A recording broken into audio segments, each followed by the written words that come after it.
Could I be faster even though I'm older, I'm heavier, and I didn't train as well?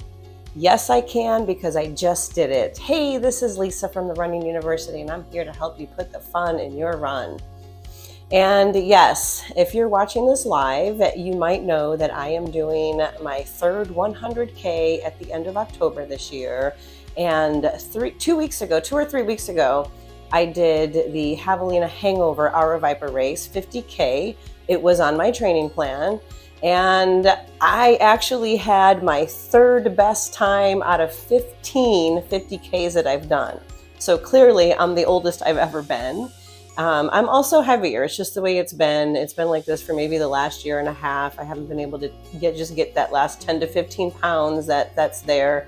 And I didn't train as much as I had done before.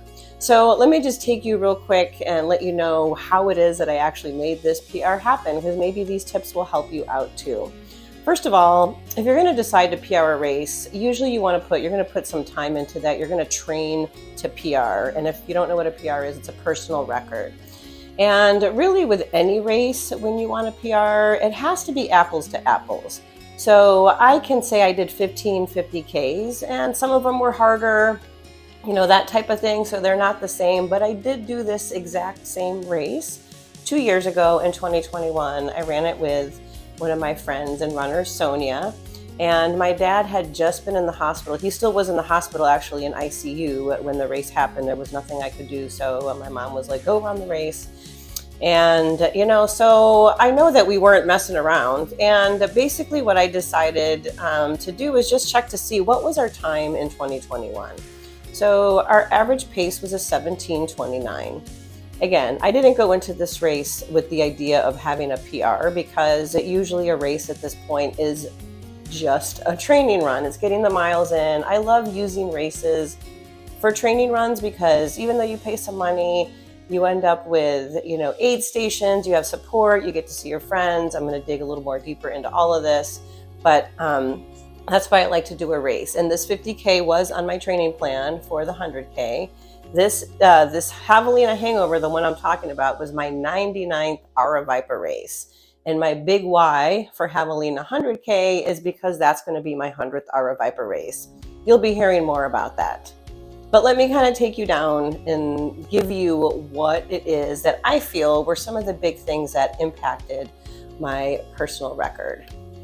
There's 6 things, and I'm going to break these down, but here they are. And this is what I believe really helped me out. Mindfulness, mindset, technique, training, consistency, and community.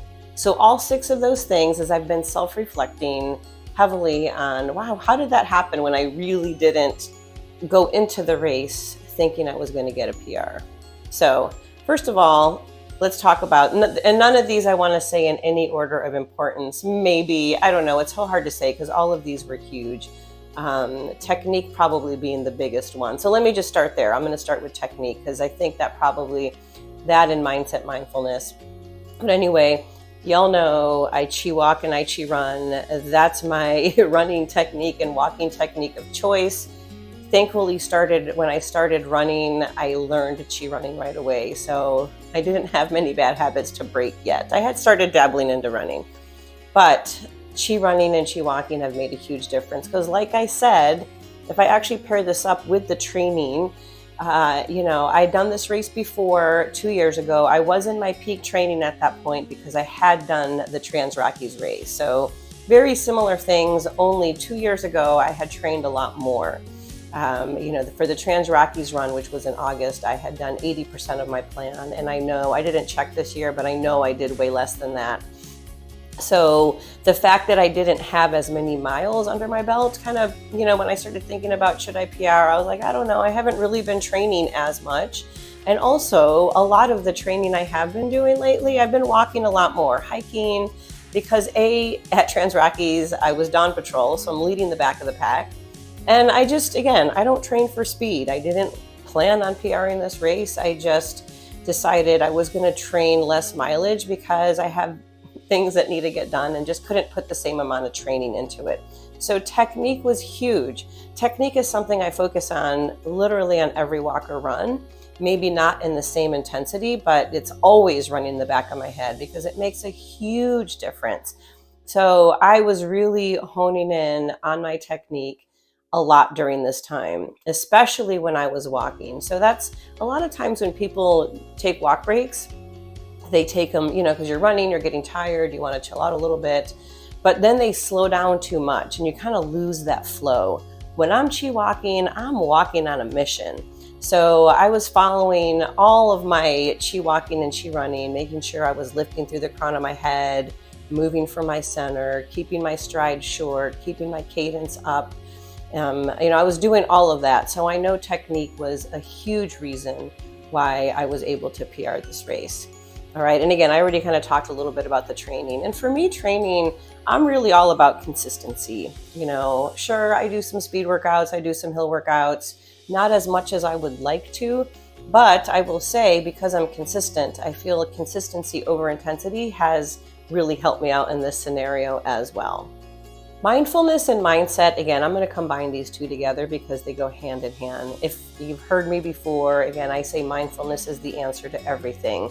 I learned about meditation and mindfulness because of my chi running and chi walking practice. So those already go hand in hand. And what I love to say and what we say about it is it's always mind with body, not mind over body. A lot of running philosophy is like push through the pain. Not about that. I want them to go together because, again, my ultimate goal is to do this for the rest of my life. So I don't want to hurt myself. I want to minimize the amount of pounding I'm doing on my body. So technique is huge for that, but being mindful about it. And that whole time I was very mindful about what I was doing. I was very much in my body. I had brought my little Knox Gear Bluetooth speaker with me, and I actually saved that till the end. I basically went, a loop and a half without listening to any music because I just really get into my body. Night trail running, I swear I would never do it, but is absolutely my favorite. So I just really got into listening to the desert, just really enjoying being out there and being mindful and in the moment. But the mindset thing for me is huge, right? This is something I always talk to my runners about too. You could go into a race and go like, oh, this is gonna be hard. It's gonna suck. It's a 50K. No. I went into this race going, I'm super jazzed up. Pretty much trained. I've done this distance before. Again, I went back to see, I'd actually done 18 50Ks, but 2 of them were 52Ks. One of them was a 55K. So 15 50Ks before. I know I've done the distance. I've done this race before. And I truly was just excited to have a race to myself and just be in the moment in the desert and do what I love to do. I mean, I know there's a love-hate relationship with running, but I don't get having this going into something with a negative attitude already because it's not going to help you. So I went into this race feeling like $1,000,000 and super jazzed up. Again, went into it with maybe LPR. And let me actually tell you that story. So again, my average pace was a 17:29. And I was talking to one of my runners and friends, Meg, and she's like, well, that's a fast hiking pace. You could totally do that. You know the course. And I was like, I guess. But again, older, heavier, haven't trained as much. I've been walking a lot. I'm like, can I still run for long periods of time? But in my head, I decided to have the average pace on my watch, which I always have because that's one of my strategies actually is, so I knew I had to stay above a 17:29, which I was. I was after right around when I was getting close to the end of the first loop, because it's 2 25K loops. I decided I think I could do this because I think at that point I was, maybe at a 15 and a half or something. I can't remember exactly, but I was well ahead of that 17:29. So I decided, okay, you're going to just really work on PRing now. And then I go into that first aid station, had some friends there, but I was like, I'm trying to PR, one of my favorite acronyms and things that I tell my runners at the aid station is DFA. Don't F around, because an aid station, you can waste a lot of time. Did all my stuff and then went back out there. on the first loop and even the second loop. So one of my things that really helped me through this was community, is one of the things that I talked about, right? I talked about consistency, and now community is, first of all, our Vipa community is amazing. I'm going to do a whole video on that because of my 100th race coming up. But I grew up with Vipa, so our community is amazing. And I don't always decide to chat with people on a race. It just really depends on where I'm at. So again, I have my Vipa community. Ran into Mike McLean at the beginning of the first loop. Friends on Facebook, don't know him very well, so got to chit chat with him for a little bit. So that was fun. Get to know him a little bit better. And I chit-chatted here and there with some people as we were leapfrogging. And the coolest thing is always seeing my tribe. So this was not a tribe event, but of course, as always, a bunch of us were there. I was the only one doing the 50K. I had a few people doing the 25K and the shorter distances. So it was great to see a few of them before I left, which always makes me feel good. They always make me happy. And then after my first loop, again, I was in a hurry because of deciding to want a PR at this point. But several of them were there, so I kind of got their energy and I got my true tribe vibes in. And so that always makes me feel good. And I always think about my tribe when I'm out there because they inspire me so much. And I know it's a full circle. I inspire them, they inspire me. So both my Vipa community and also, my true tribe community, they're like a huge, huge part of what keeps me inspired and motivated. And, that's just how I was feeling. And then I started the second loop. I met Jess. I can't remember her Instagram handle. Again, we're friends on Instagram, but I was getting water at the aid station after my first loop. And she just looked at me and said, "Are you Coach Lisa?" And I was like, "Yeah." And then we started that loop together. This was her second 50K. And we walked for a while together. We were together, and I told her I was trying to PR. And then, she just was able to get ahead of me, and then I lost her, which is great. So she finished ahead of me. And then just in my head, again, I kept looking at my average pace.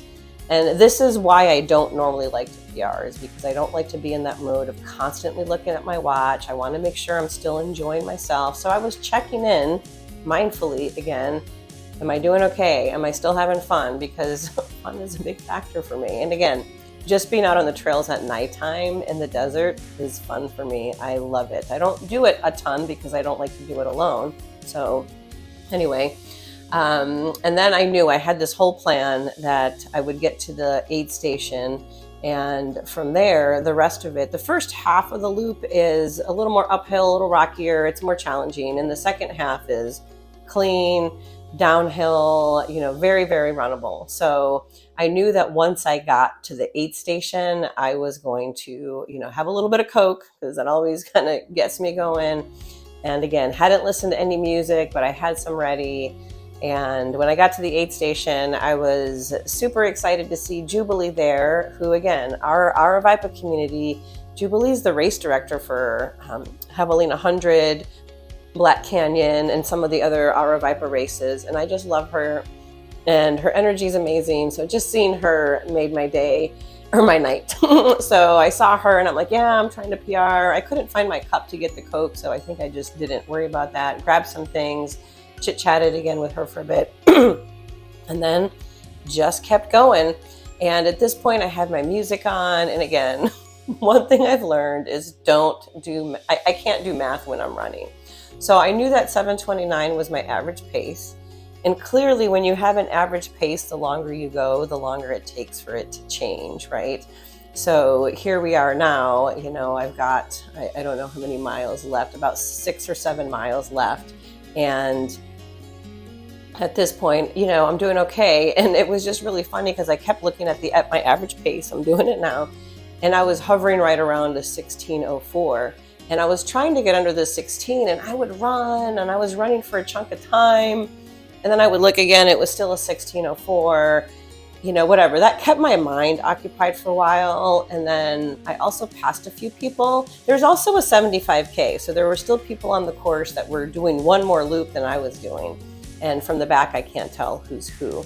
But it's just funny because I kind of forgot. I knew I had to stay ahead of the 17:29. Again, I can't do math. I'm about 2 miles out and I pass a guy and I remember going like, I'm gonna PR, I've got 5 minutes. I'm like 5 minutes within a PR, I can't chat, because I like to chat with people, but a downside of trying to PR is not being able to chit chat and have fun with people. So glad I got that out of my system before. And then I passed this guy, and then all of a sudden it sunk in. I'm looking at my time, 16:04 is my average pace. I'm like, wait, that's a minute and a half a mile. If I'm a minute and a half a mile ahead of last time, this is not a 5-minute PR. This is a big PR. And then all of a sudden it clicked. And I was like, holy shit, I'm really going to PR. So at that point, I got super stoked and just was like, okay, this is it. You're just about done. So I kind of kicked it in gear, feeling super jazzed up. I crossed that finish line, super stoked. So I was like about 40 minutes. It was about a 40-minute PR. I was super excited. And another great thing about my True Tribe community, again, this was my race. It was not a True Tribe race. I had 3 of my ladies had actually decided to stay and watch me finish. And again, this was like 1:15 or 1:20 at nighttime, and I wasn't scheduled to come in until closer to 2 o'clock. So they were tracking me, but I surprised them. So they kind of technically missed my finish, but they were sitting not too far away. So they heard me come in, and just knowing that they stayed, 2 of them live on the west side of town, and had a really long drive back home. So it was like Keisha, calling you guys out, Rachel and Tina. I really can't say I appreciate enough. And of course, Alex, Tina's husband, who was also there. So the funniest thing at the end, and if you've done an ultra and you know what this is, we call it ultra brain, you're tired. My big dilemma at the end of this race truly was, I had a choice to pick the medal or to pick the glass. Now, pink and purple are my favorite colors. So this is the shirt actually that you can see. I have one like this already, but this one's a tech shirt. The other one's cotton. So I will keep both of these, but I get to the end and, I've done so many Aura Viper races, 99, and they give glasses out pretty much really for most of them. Now they do medals too. So usually you get a choice.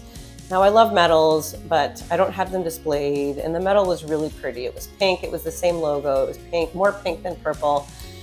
And so I grabbed the medal first because I was like, oh, I really want the medal. And then when I just thought about it, I don't know how many of these Aura Viper glasses I've actually given back to people, but I really wanted this glass because, again, when I drink out of my glasses, it just reminds me of the race. And this being race number 99, Aura Viper races, and also the fact that, again, my 3rd best 50K time in 15 50Ks. And I started running these in 2013. So 10 years. I'm 52. So from 42 to 52. So there you have it. These are the things that have certainly helped me PR. And I'm going to be doing some more videos about these very specific, I don't know, I hate to call them pillars, but maybe that's what they are. I'm not sure. But these really, the more I think about it, the more these are my key ways to help me be successful as a runner and as a walker. And really my ultimate goal always is sustainability. I want to be able to run for the rest of my life. I always say, if I drop dead on a trail, I'm just going to say at 100 years old, I think that's good. I'd be happy. So I want to make that happen. And I think these 6 things that I used to help me stay sustainable, but also help me PR, really, really help me. Hey, I know that I've taken a little break from my channel, but I've got some really good videos planned out for you. So if you don't mind hitting that subscribe button, so you can find out about my upcoming videos, I would love it. And if you have any comments about a PR that you've had, maybe what was the key thing that really helped you PR, let me know in the comments, because I always like to know. I don't really try to PR often, so I'm very curious, when you are PRing or in that mindset, what are the things that really help you get to that point?